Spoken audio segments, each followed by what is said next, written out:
Welcome to the Bend Don't Break podcast. We are powered by The Source Weekly, Bend's locally owned newspaper. This podcast is our eddy in the rushing waters of local journalism. We are glad that you're taking some of your time to listen to us chat with the people who shape our local community.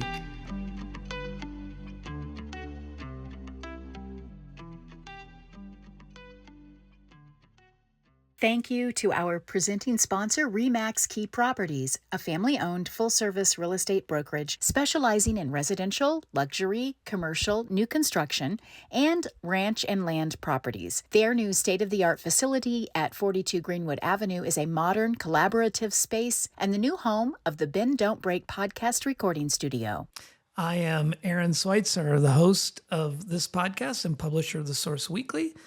This edition, we have Dr. Laurie Chesley. She has been president of COCC since July 2019 and will retire on June 30th, 2025.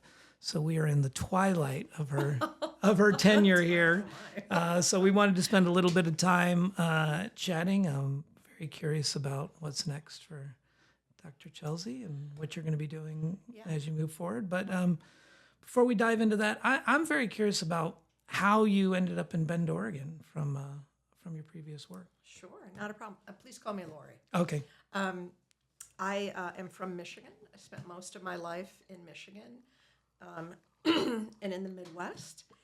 And when I was quite a bit younger, my husband and I vacationed in Oregon. Oh, okay. And I remember standing somewhere on the coast with him, and I turned to him and I said, this wouldn't be a bad place to end up. Right. And he said, no, it wouldn't. And so many years later, I was working at Grand Rapids Community College, and I was thinking, I've always kind of been intrigued by being a president. Think I can do it. I'm going to start looking and applying. Yeah. And I focused on the Midwest and Oregon. And, the stars aligned and I ended up in Bend. I had not been to Bend before, but who doesn't love it when they first encounter it? So. I always like it when I meet someone besides myself who had not been here and then moved here. I think it's a different sense of adventure. When my wife actually got a job in Prineville at the BLM. It's what brought us here. And I was like, where are we going? I looked on the map and I was like, that is in the middle of nowhere. And it kind of was at that time. But you've spent your whole career in higher ed, if I'm not mistaken. And, what led you to want to become a president of a university? I mean, had you stair-stepped up to that position? I had. When I first started working in higher ed, I didn't have the goal to become a president. I wanted to be a faculty member at a small school somewhere and live this sort of, the life of Mr. Chips. I stumbled across community colleges, which was such a blessing. And I thought, this is the place I need to be, but I still never thought I'd be a president. I always enjoyed teaching. A lot of people think folks go into administration because they don't like teaching. They can't teach. And they can't. Well, I'm going to leave that for others to judge about my ability, but I always enjoyed it. But I liked administrative work better. Yeah. Go figure. And so kind of kept challenging myself, working my way up, and I just found that to be fun. There's a level of unpredictability in the work, and each day can bring something really new. There are times when you get to sit at your desk and think and write reports and analyses, and then other times when, oh my gosh, we need to deal with something right now. Right.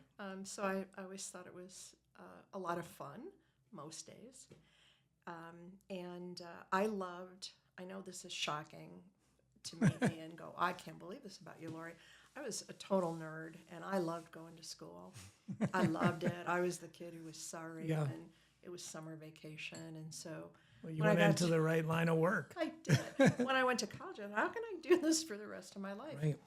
And I will certainly say for myself, by that measure, I've been very successful. I've been in this all my life. Had the other schools that you had worked at, were they in communities as dynamic as Bend? Were they growing like Bend? Were you prepared for that kind of energy around your position? Yeah, I had been at a number of different schools in different kinds of communities. The place where I was most recently was Grand Rapids, Michigan, which is the second largest city in the state. Okay. And larger than Bend, maybe twice as big, maybe. And so that was a long-established school. It was more of an urban institution, but we also had more rural locations where we offered courses. Yeah. So when I moved to Bend, I didn't think it was that big. I mean, I thought this is great. This is a perfect size, but I had no context for how small it used to be, right? As many people do. As a lot of people like to wax nostalgic these days. Yeah. I don't think the traffic is bad. I'm sure there's armies of people who can try to convince you otherwise. I mean, Bendites, if they wait 2 light changes, it's over. You know, that's a bad day. Yeah. It's definitely a bad day. Yeah. Well, you were here for, I don't know, a little more than a year when the pandemic hit. I mean, and a new president, and that's probably the greatest challenge. I don't think you'll face another one. Let's hope. But there's a year to go, but I'm hoping not. Yeah, I was here about 8 months. Okay. Before we had to close down and go remote, and wow, I think like everybody else, we were just kind of putting our heads down, figuring out things from day to day. Dealing in the kinds of issues and decisions you never were prepared for. Right. But I will say, I don't think this is at all due to me. Our institution weathered those changes extremely well. I think better than many other institutions. And I really put that to the faculty and staff who we didn't debate what we had to do. We had to do this. Right. We didn't stop to ask a lot of questions about, well, will I be compensated more if I do this? What's going to happen if I do this? We need to get things made remote so we can serve our students, and we'll worry about everything else at another time. And they put their heads down and got it done. I think in the pantheon of entities I could think of during the pandemic, and I mean, we were in the newspaper publishing and event world, which certainly was hit very hard. We still didn't have the kind of public scrutiny or the pressures I think that educational institutes had. If I would pick, hospitals and then probably schools right under that for trying to navigate, a whole populace's opinions about how a university or how a college should move forward. That must have been a tremendous, I know internally you're working with all these things too, but you're also dealing a lot with media and personal perception and people's beliefs and goals for these kind of things. How did you manage to get through that aspect of it? And it's really a day at a time. I mean, isn't it kind of funny? I think in our world we were talking about, well, maybe we'll be closed down for 3 weeks. Right. And I mean, if you had really stopped to think about it, you'd know that's ridiculous, right? I mean, it's going to be longer than that. But I don't think anybody, you just couldn't think about that. Right. And that was too overwhelming. So today, next day. Yeah. And I think I think even more than politics, beliefs, were people's emotions, and there was so much fear and so much uncertainty. Literally people are thinking, am I going to lose my job because the students are leaving? Am I going to die because I get this disease, because people are dying? Right.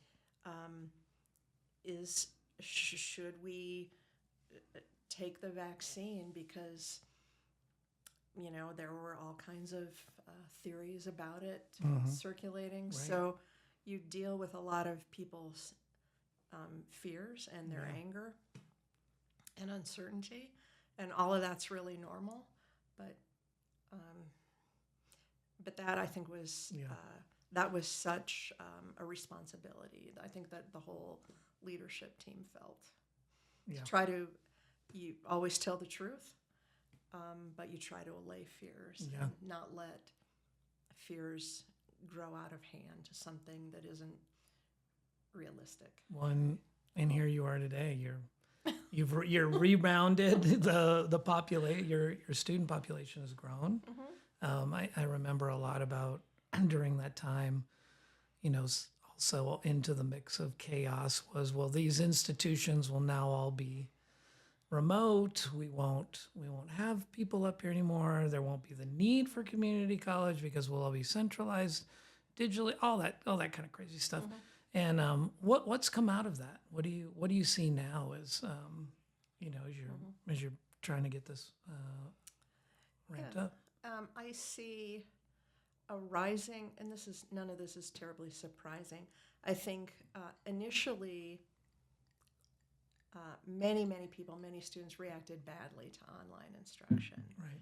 That this was not what they would have chosen, and so it's a pretty negative initial reaction. Totally understandable. Everybody's new. It's new to the students. It's new to the faculty. Everybody's just doing their best. But now you see a growth in students' desire for online courses because, like anything they've learned, we've gotten better. We have better supports, and they've seen that there's some real advantages to it. So we've grown in that regard, which again I don't think is terribly surprising, and it's just a natural result. I think that's the biggest change. I think there are a lot of things we thought would happen.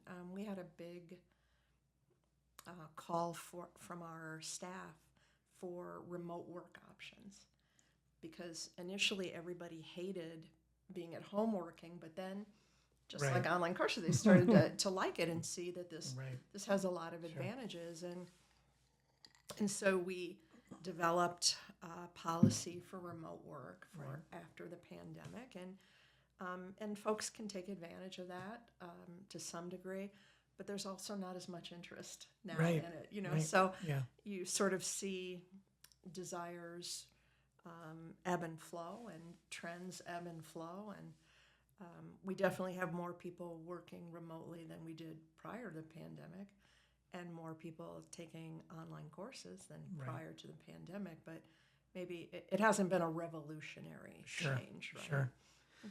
See, community college has always been that kind of transitionary schooling where people are getting retrained.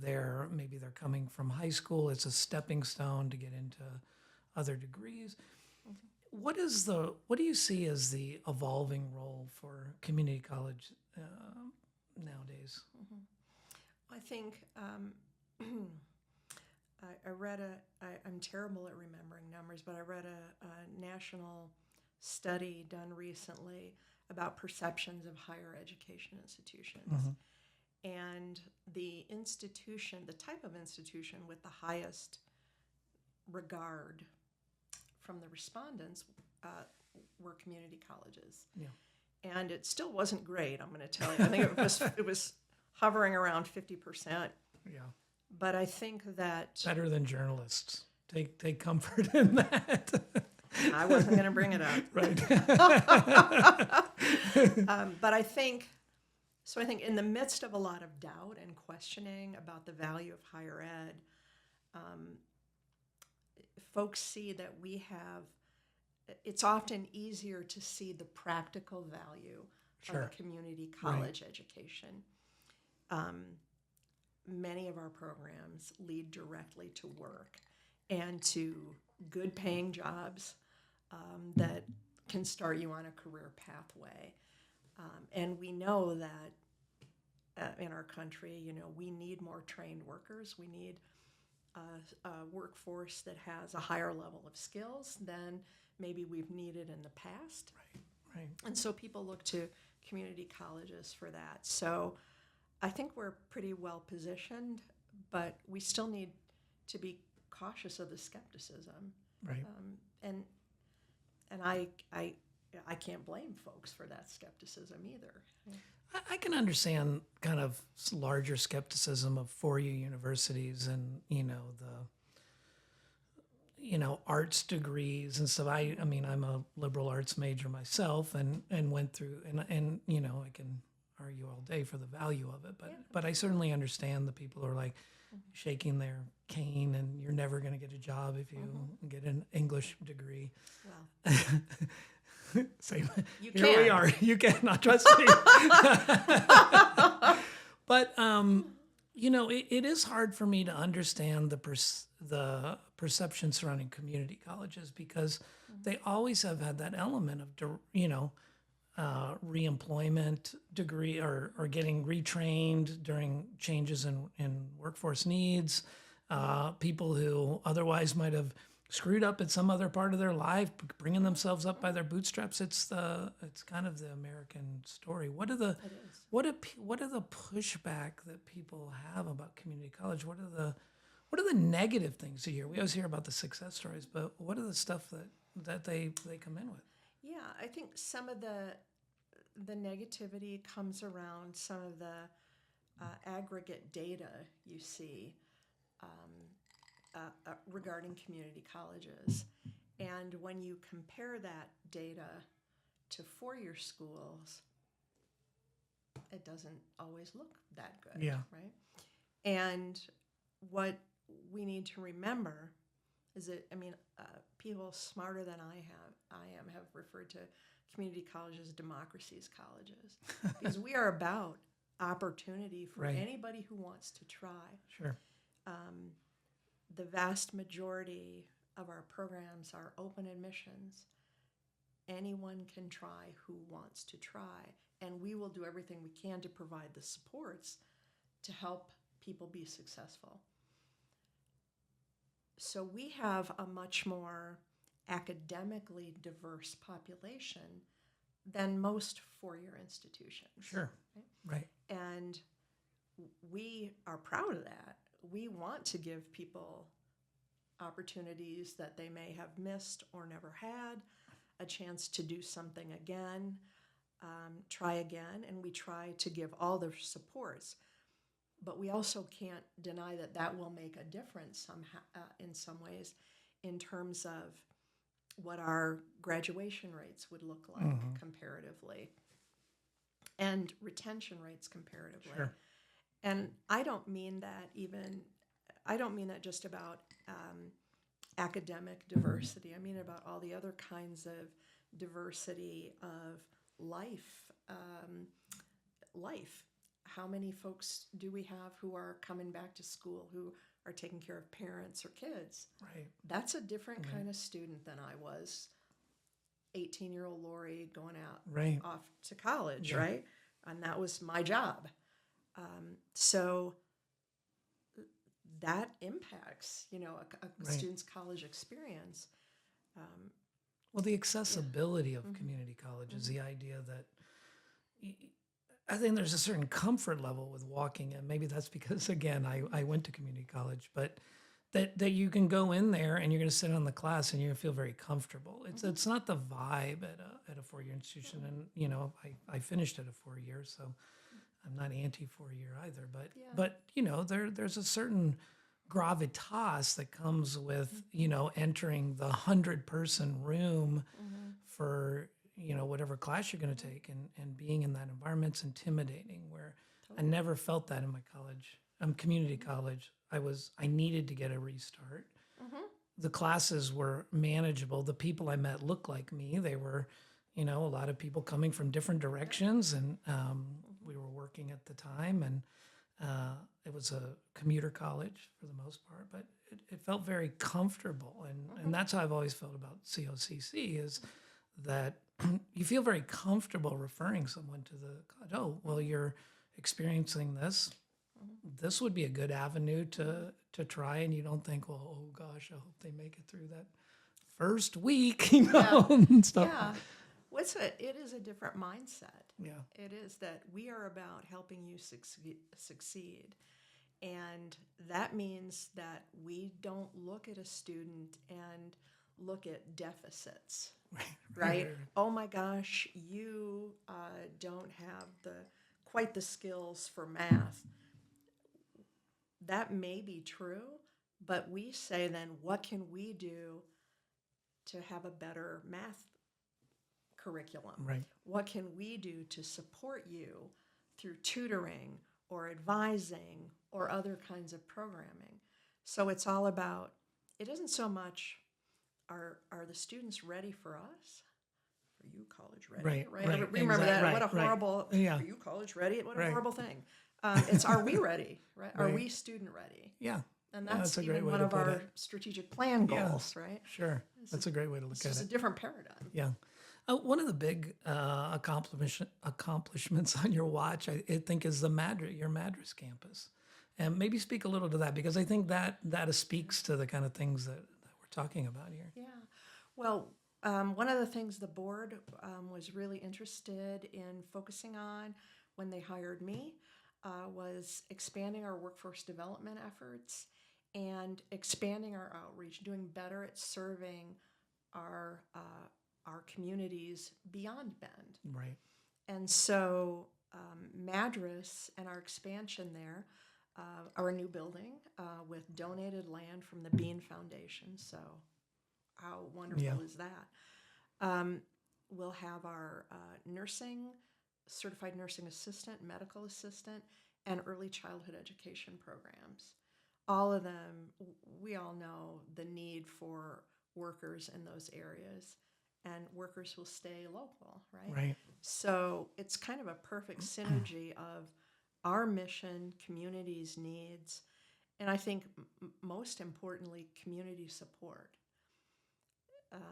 I'd love to say, oh, I was just so brilliant thinking of this, but I came in and I demanded a Madras campus. I said, we're going to do absolutely not. It was the Right. community being generous Right. at the college, supporting the college, working with us to make this happen. It was amazing staff we have and faculty we have to make that happen. Generous donors that are helping to make that happen. It was kind of the stars aligned. Yeah. Well, that community is booming, and I found it fascinating that at a time when that community was growing and you could see that real need, that somehow, and I'm certainly not on your side of the fence to see how all that comes together with foundations and board, but it was, kudos to you guys. It was really pretty visionary and well timed, because at that point it would have been, it's just much harder to come in after the fact. It's nice to have those things as they're growing, and this is a resource, and I'm positive it'll grow. The need there has got to be overwhelming. Yeah, we feel confident that that's the case, obviously, and I think I had something in my head and it just flew right out. Must have been important, but again, I really can't stress enough that it was the right project at the right time in the right place. Yeah. There's also, candidly, there's a lot of foundation support, government support for training healthcare and early childhood workers. Right. So that works in our favor as well to get this up and running. So, yeah, I feel like I was kind of in the right place at the right time. I just happened to kind of wander in. You're being humble. The other thing I'm kind of curious about as you've been in this and you've been in higher education for so long, and one of the things we hear a lot about is funding for higher education and how expensive it's getting, and I know that that's certainly true for 4 years, and I know you haven't avoided the push. Mm-hmm. I wonder if you could just speak to the pressures there, because I know it feels like there are gaps between what you're getting in terms of federal funding, what you get from locals. You've got all these pool sources. How does that play out for a student? Yeah, we well, first of all, I'm proud to say our tuition rate is it's the only time we want to be in the bottom, right? We are in the bottom quarter of tuition and fees rates for all community colleges in Oregon. Wow. So it's really important to our board that we are as affordable as possible. So that's something we very conscientiously think about. We have 3 major funding sources. The biggest is local property tax, and we're pretty well situated. Yeah, good to be in a growing community, here, right? right? Absolutely. The second largest funding is tuition and fees, and the third is actually state aid. Okay. It's not that way for every community college in the state. Some get more state funding because they have lower property taxes, and so those 3 work together. COCC is incredibly fortunate to have been incredibly well managed. We've been very disciplined in our spending while still growing and improving. Our board really has demanded that, and that's, positions a new leader in a great spot. Right. So we're very lucky that way. And in fact, one of our strategic goals is to maintain our tuition in that bottom quarter. So luckily, COCC is really well positioned. That isn't the case everywhere, obviously. Does Laurie Chesley wish that the state legislature might realize how much more we could do and how much more support we could give to students? Yes, I do. But fortunately for COCC, we're well positioned. We're coming to the end of our time. What is on the horizon for you now that it's a nice long time to we do the long goodbye in higher ed. That's right. It's a bit much, isn't it?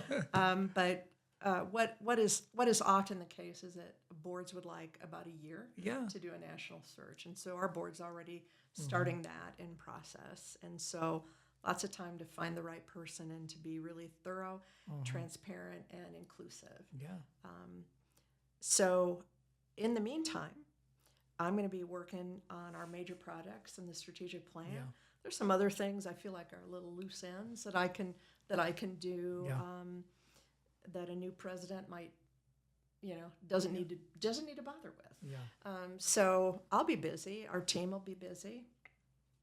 I'm going to enjoy it. I've really enjoyed my time, and I also said to the staff at the colleges, I'm not going to talk a lot about what I'm going to do next. I assure you I've thought about it. I'm not going to do something crazy because I think there's so much more to do, and I would be really sorry to be a lame duck.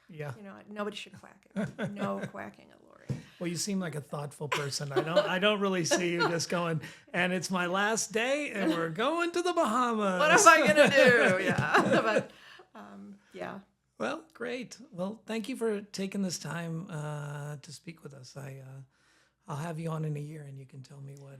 Great. What then developed. I'll tell you what I'm doing. My fear was that somebody's going to ask me, "What do you think your biggest mistake has been?" Thank you for not asking that. I just want to say thank you. Yeah, that would be.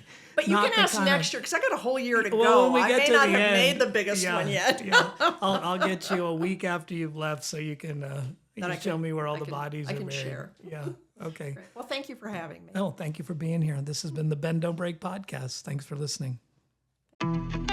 You've been listening to the Bend Don't Break podcast, powered by The Source Weekly. To read, hear, and see more of what we do, go to bensource.com.